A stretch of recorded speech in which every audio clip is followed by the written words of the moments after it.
మీ ఎలాంటి వ్యాపార ప్రకటనలకైనా వెంటనే మా ఛానల్ సంప్రదించండి. నమస్తే. ఈ రోజు మన స్టూడియోలో ప్రముఖ ఆధ్యాత్మికవేత్త, జ్యోతిష్య వాస్తు పండితులు, లలితాదేవి ఉపాసకులు బ్రహ్మశ్రీ నానాజీ పట్నాయక్ గారు ఉన్నారు. గురుగారితో మాట్లాడదాం. నమస్కారం గురుగారు. శ్రీమాత్రే నమః. గురుగారు, ఆగస్ట్ మాసం, అందులోనూ శ్రావణ మాసం, మీన రాశి వారి పరిస్థితి ఏ విధంగా ఉండబోతుంది? ఏళ్ళనాటి శనిలో ఉన్నారు. ఆగస్ట్ నెలలో వీళ్ళ పరిస్థితి ఏ విధంగా ఉండబోతుందో చెప్పబోయే ముందు సహసిద్ధంగా వీళ్ళ స్వభావం ఎలా ఉంటాయి, ఈ నెల ఓవరాల్గా వీళ్ళు ఎలాంటి జాగ్రత్తలు తీసుకోవాలి? తప్పకుండా అండి. ఫస్ట్ ఆఫ్ ఆల్ ఏంటంటే, మీన లగ్నం కానీ మీన రాశి కానీ జన్మించిన వారిని మీరు ఖచ్చితంగా మీరు చూడొచ్చు. వాళ్ళలో ఒక అన్వేషణ తత్వం ఎక్కువగా ఉంటుంది. అంటే నేను ఎందుకు పుట్టాను, నా లైఫ్ ఏంటి, అసలు ఇదేంటి ఇలా జరుగుతుంది అంటే వాళ్ళకి అన్వేషణ ఎక్కువగా ఉంటుందండి. న్యాచురల్ 12th హౌస్ కదా అది. 12th హౌస్ అంటే మోక్షస్థానం. మోక్షం కోసం ఆరాటపడ్డము, దైవం కోసం ఆరాటపడ్డము, ఒక గైడింగ్ చేయాలనే ఒక మంచి స్వభావం ఉండడం ఇవి ఎక్కువగా ఉంటాయి వీళ్ళకి. సైంటిస్టులు కూడా ఈ రాశిలోనే ఉంటారు. సైంటిస్టులు ఉంటారనడానికి శుక్రుడు కనెక్టివిటీ బాగుంటూ, శుక్రుడు మరలా కుంభ వృశ్చిక రాసుల సంబంధం రావాలి. అప్పుడు సైంటిస్టులు అంటే ఒక కాంబినేషన్ ఏర్పడాలి. ఈ లగ్నంలో సైంటిస్టులు పుడతారనో లేకపోతే అలా చెప్పలేం, కానీ ఆధ్యాత్మిక సంబంధించిన వాళ్ళు మాత్రం ఎక్కువ మంది ఉంటారని చెప్పొచ్చు ఇందులో. ఎందుకంటే గురువు ఆధ్యాత్మికానికి కారకుడు ముఖ్యంగా. ఓకే, ఈ గురువుకు మళ్ళీ కనెక్టివిటీ కేతు వచ్చింది అనుకోండి, ఇంకా తిరుగులేదు మళ్ళీ వాళ్ళకి. ఒకటే ఏంటంటే వీళ్ళు మంచి గైడింగు, టీచింగు, ట్రైనింగు ఈ వీటిల్లో అంటే ఇంక వీళ్ళు మనం ఏంటంటే వీళ్ళు డబ్బులు సంపాదిస్తారా, డబ్బులు సంపాదించేది ఇది కాదు ముఖ్యం. ఇక్కడ వీళ్ళు ఇందులో పర్ఫెక్ట్ అనిపిస్తుంది. స్పిరిచువల్గా వెళ్ళారంటే వీళ్ళు 100% దానికి న్యాయం చేయగలుగుతారు. టీచింగ్ న్యాయం చేయగలుగుతారు, గైడింగ్ న్యాయం చేయగలుగుతారు. అది గొప్పగా ఉంటుంది. అయితే వీళ్ళకి ప్రతి జాతకానికి పూర్వజన్మ కర్మ అనేది ఒక గ్రహం రూల్ చేస్తూ ఉంటుంది. వీళ్ళకి తండ్రి గ్రహం మీనం వారికి, మీన రాశి వారికి కానీ మీన లగ్నం వారికి ఫాదర్ యొక్క ఇది ఎక్కువగా ఉంటుందండి. అక్కడ తండ్రితోనే అన్ని everything. My father is my hero లాగా. హీరో కావచ్చు, ఫాదర్ వల్లే నేను గొప్పవాడిని అయ్యాను అంటాడు, ఫాదర్ వల్లే నేను ఇబ్బంది పడ్డానంటారు, ఫాదర్ వల్లే నేను ఇన్ని తట్టుకోగలిగే శక్తి వచ్చిందంటారు. ఎనీథింగ్ ఫాదర్ అనే పార్ట్ వీళ్ళకి కంప్లీట్గా లైఫ్లో పక్కనే ఉంటుంది. ఆలోచనలో కానీ, నిద్రలో కానీ, తెలివేసినప్పుడు కానీ, ఏ పని చేస్తున్నా. అంటే ఒక్కోసారి వీళ్ళకి ఏదైనా ఆస్తి వచ్చినా ఫాదర్తోనే, ఆస్తి పోయినా ఫాదర్ వల్లే. అంటే everything father is complete rule చేస్తాడు మీనం వారికి. అది. బట్ వీళ్ళకి ఏంటంటే, ఒకటి వీళ్ళ లైఫ్లో అద్భుతమైన స్టేజ్కి వెళ్ళాలంటే, ఒకటి వీళ్ళ ప్రొఫెషన్ గైడింగ్ రిలేటెడ్ ఎంచుకోవాలి.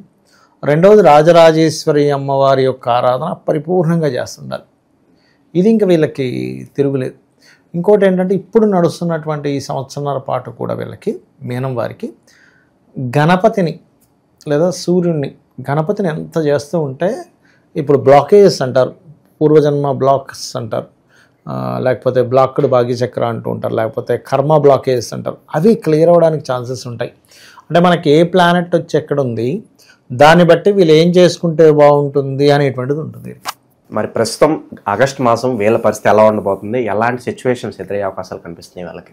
ఒకటండి, ఫస్ట్ ఆఫ్ ఆల్ ఏంటంటే, ఆగస్టు మాసంలో వీళ్ళ యొక్క లగ్నాధిపతి గురువు ఎవరైతే ఉన్నారో 4వ స్థానంలో ఉన్నారు. అంటే 4 అనేటువంటిది ఏంటి ఆ స్థానము అంటే, ప్రాపర్టీ, ఎడ్యుకేషన్ ఈ స్థానం. అంటే విద్యార్థులకి మంచి అనుకూలించేటువంటి స్థానం.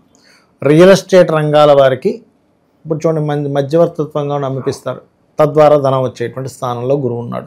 అందులో ముఖ్యంగా గురు శుక్రులు ఇద్దరు కూడా, గురువు మీకు అక్టోబర్ నవంబర్ వరకు అక్కడ ఉంది, కర్కాటకంలోకి వెళ్ళి మళ్ళీ వెనక్కి వచ్చినప్పటికీ శుక్రుడు మాత్రం 21వ తేదీ వరకు అక్కడ ఉంటాడండి. సో అష్టమాధిపతి అక్కడ ఉండి లగ్నాధిపతి చతుర్థంలో ఉన్నందుకు తాతగారికి సంబంధించిన ఏదైనా ఆస్తికి సంబంధించిన ఉంటే అవి సెట్ అవ్వడము, వీళ్ళు ఏదైనా ఒక గృహం కొనుక్కోవడానికి, వాహనం కొనుక్కోవడానికి అనుకూలమైనటువంటి వాతావరణం అనేటువంటిది ఇక్కడ వీళ్ళకి ఆస్తి తగాదాలు ఉన్నా కూడా సెటిల్ అవుతాయి. 100% కరెక్ట్. ఎందుకంటే ఇప్పుడు శుభగ్రహాలు 4లో ఉన్నప్పుడు ఏం చేస్తాయంటే 4th హౌస్ని బాగు చేస్తాయి. ఇప్పుడు బ్యాక్లాగ్స్ ఉంటాయి, సెట్ అవ్వడం, లేదా మదర్ విషయంలో ఏదో ఇబ్బంది పడుతున్నారు, అవి క్లియర్ అవ్వడము, ఇటువంటివి ఏర్పడతాయి చెప్పాలంటే. ఇక ఫైనాన్షియల్ మ్యాటర్స్ కనుక తీసుకుంటే, ఇన్ని రోజులు కుజుడు 6లో ఉన్నాడు, అంటే కొంత ఫైనాన్షియల్ స్ట్రక్ అయినటువంటివి కూడా వీళ్ళకి కొంత ఫ్రీ అవుతుంది. ఎందుకంటే ఇక్కడ 7వ స్థానంలోకి వెళ్ళినటువంటి కుజుడు తన అష్టమ దృష్టితో తన ధనస్థానం తను చూసుకుంటాడు. అందుకని ఏంటి, కుజుడు భూములకు కారకుడు. ఈ కుజుడు వెళ్ళి మనకి కన్యారాశిలో ఎప్పుడైతే కూర్చున్నాడో, అది కన్యారాశి అనేటువంటిది వెజిటబుల్స్, భూములు, కాయగూరలు, పంట పొలాలు ఇట్లాంటి స్థానం. అది అగ్రికల్చర్ రిలేటెడ్. సో అటువంటి వాటి మూలంగా కూడా ధనం రావడం, అట్లా ముఖ్యంగా పార్ట్నర్స్, అట్లాంటి పార్ట్నర్స్ ద్వారా ధనం రావడం, ఇటువంటి ఫలితాలు అనేటువంటివి ఇస్తూ ఉంటాయి. సో పర్టికులర్గా ఏళ్ళనాటి శని అంత ఇబ్బంది పెట్టట్లేదు అనుకోవచ్చా ఈ నెల వేళని? ఖచ్చితంగా అండి. ఎందుకంటే మనకి లాస్ట్ మంత్ అంటే జూలైలో మనకి వక్రగతి జరిగింది. జూలై 13వ తేదీ, జూలై 13 నుంచి ఒక 4.5 నెలల పాటు వక్రిస్తున్నాడు శని. సో ఏంటి, రాశిలో ఉండే శని వక్రించినప్పుడు ఎలా ఉంటుందంటే, ఇప్పుడు ఇంతకాలము మన తల మీద ఏదో పెద్ద బరువు ఉంది, దాన్ని దింపి పక్కన పెట్టినప్పుడు ఎలాంటి రిలీఫ్ పొందుతాడో అటువంటి రిలీఫ్ని వీళ్ళు పొందుతారు, అందులో ఎటువంటి సందేహం లేదు.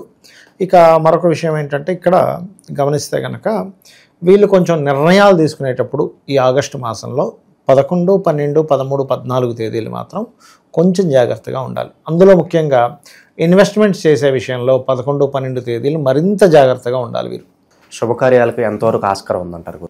శుభకార్యాలంటే ఒకటండి, గృహ సంబంధించిన శుభకార్యాలకి, వాహన సంబంధించిన తీసుకునేటువంటి విషయాల్లోని ఏదైనా బంగారం, గోల్డ్ ఇలాంటివి స్త్రీలు కొనుక్కోవడానికి చాలా బాగుంది, అటువంటి ఏమైనా శుభ సంబంధించినవి ప్రారంభించడానికి. కానీ సప్తమంలో ఎప్పుడైతే కుజుడున్నాడో, లగ్నంలో శని వక్రించి సప్తమంలో కుజుడు ఏమైపోయింది, లగ్న సప్తమాల్లో శని కుజుడు ఉన్నారు కాబట్టి వీరు కాస్త వివాహ నిర్ణయాలు, పార్ట్నర్షిప్స్ చేసే విషయాల్లోని ఇట్లాంటివి మాత్రం చాలా జాగ్రత్తగా ఉండాలి. అంటే వివాహం విషయంలో నన్ను అడిగితే ఒక 45 డేస్ వరకు కూడా, ఎందుకంటే ఒక 40 రోజులు ఉంటాడు అక్కడ. సో 45 డేస్ అంటే ఇప్పుడు మనకి ఆగస్టు మాసంకి వచ్చేసరికి ఆయన ఆల్రెడీ అప్పటికే ఒక 2 రోజులు మారింది, అంటే జూలై 28వ తేదీ మారిపోతున్నాడు సప్తమంలోకి. సో అక్కడి నుంచి ఒక 45 రోజుల పాటు వీళ్ళు వివాహ నిర్ణయాల విషయంలో, సామాజికంగా ఏదైనా మాట్లాడేటప్పుడు, అటువంటి పనులు చేసేటప్పుడు కొద్దిగా జాగ్రత్త వహిస్తూ ఉండాలి. ఇంకొక విషయం ఏంటంటే, వీళ్ళకి కెరీర్ పాయింట్ ఆఫ్ వ్యూ కనుక చూసుకుంటే, లగ్న దశమాధిపతి లేదా రాశి దశమాధిపతి అయిన గురువు 4లో ఉన్నాడండి. కాబట్టి ఏంటంటే వీళ్ళకి ఉద్యోగంలో చేంజెస్ ఉంటూ రెండు జాబులు చేయడానికి, ఎందుకంటే దిస్వభావ రాశుల్లో ఉన్నాడు ఇక్కడ. సో దిస్వభావ రాశుల్లో ఉన్న దిస్వభావం అంటే 2 రకాల ఇన్కమ్స్, 2 రకాల జాబులు చేయడము. కొన్నిసార్లు ఎలా అంటే, ఈ జాబ్లో కొంచెం హైక్ కోసం ఇంకేదైనా కోర్స్ చేయడం ద్వారా వీళ్ళకి హైక్ అవ్వడం. ఒక్కోసారి చూడండి, మనకి రైట్ టైంలో వీళ్ళు కనుక ఏదైనా కోర్స్ చేశారనుకోండి, అది ఆటోమేటిక్గా హైక్ అవుతుంది. రాంగ్ టైంలో చేస్తే అది వేస్ట్ అయిపోతుంది. కాబట్టి this is the right time వీళ్ళకి చెప్పాలంటే. ఒక స్త్రీ వల్ల ఏదన్నా నష్టాలు, ధర నష్టం అవ్వచ్చు, పరువు నష్టం కావచ్చు, ఇలాంటి సంఘటనలు ఏమైనా కనిపిస్తున్నాయి? అంటే ఈ లగ్నానికి పాపండి శుక్రుడు చెప్పాలంటే. కాకపోతే ఎప్పుడైనా సరే స్త్రీ వల్ల ఎప్పుడు జరుగుతుంది అంటే 6లో కానీ 8లో కానీ, 8లో కూడా పెద్ద ఇబ్బంది ఏం కదా. ఈ విపరీత రాజయోగాలు ఉన్నప్పుడు 8, 6 కూడా మంచివే. కానీ విపరీత రాజయోగాలు కాకుండా కనుక 6, 8, 11 స్థానాల్లో ఉంటేనే ఇబ్బంది. సో ఇప్పుడు వీళ్ళకైతే ఎటువంటి ఇబ్బంది లేదు స్త్రీ వల్ల. కాకపోతే జీవిత భాగస్వామి అంటే పురుషుడు కావచ్చు, స్త్రీ కావచ్చు, వాళ్ళ యొక్క జీవిత భాగస్వామి వల్ల కొంత స్ట్రెస్ అవ్వడము, లేదా వాళ్ళతో కొంత ఫైనాన్షియల్ వీటి వల్ల కొంత స్ట్రెస్ అనేవి జరగడం జరుగుతుంటాయి. బట్ వీళ్ళు రాజరాజేశ్వరి అమ్మవారి ఆరాధన, కాస్త నవగ్రహాల్లో కూడా శనికుజ గ్రహాల దగ్గర దీపారాధన చేయడము, అదేవిధంగా గోవులకి, దేశీవాళి గోవులకు ప్రత్యేకంగా బెల్లము, క్యారెట్లు కనుక తినిపించినట్లయితే ఖచ్చితంగా బాగుంటుంది. ఓకే, ఇక నిత్యం చేసే పనుల్లో అనుకూలత రావడానికి ఏదన్నా మంత్రం ఉంటుందా వీళ్ళకి? ఏదన్నా చదువు ఒకటేనండి, చేసే పనుల్లో అనుకూలత అంటే వీళ్ళకి సప్తమ లగ్న సప్తమాలే కాబట్టి ఇప్పుడు ఒక్కోసారి మనకి ఏమైపోతుందంటే 2 విషయాలు ఇక్కడ, ఫైనాన్షియల్ మ్యాటర్స్ వల్ల కొంత గొడవలు, అలాగే వివాహ సంబంధించిన విషయంలో స్ట్రెస్ ఉంటుంది. కాబట్టి ఈ రెండిటికి మంత్రం చేసుకోవచ్చు. ఏంటంటే, ఒకటి ఓం సంపత్కరీ సమారూఢ సింధుర వ్రజసేవితాయ నమః. లేదండి అందులోనే గొడవలు అవుతున్నాయి అనుకుంటే కనుక, ఇది జస్ట్ ఫైనాన్షియల్ గ్రోత్కి ఓం నవవిద్రుమ బింబశ్రీ న్యక్కారి రతనచ్చదాయ నమః. వివాహ సంబంధించిన విషయాల్లో ఆల్రెడీ ఇప్పుడు మనం చెప్పుకున్నాం 45 డేస్ దాకా వద్దని, కానీ సెట్ అయిపోతుంది కొంతమందికి. అప్పుడు ఎలాగా అన్నప్పుడు ఓం కామేశబద్ధ మాంగళ్య సూత్రశోభిత కందరాయ నమః చేసుకోవచ్చు. ఓవరాల్గా ఆగస్టు మాసంలో మీనరాశి వారి పరిస్థితి ఏ విధంగా ఉండబోతుందో మీ మాటలు అద్భుతంగా వివరించారు. ధన్యవాదాలు గురుగారు. శ్రీమాత్రే నమః.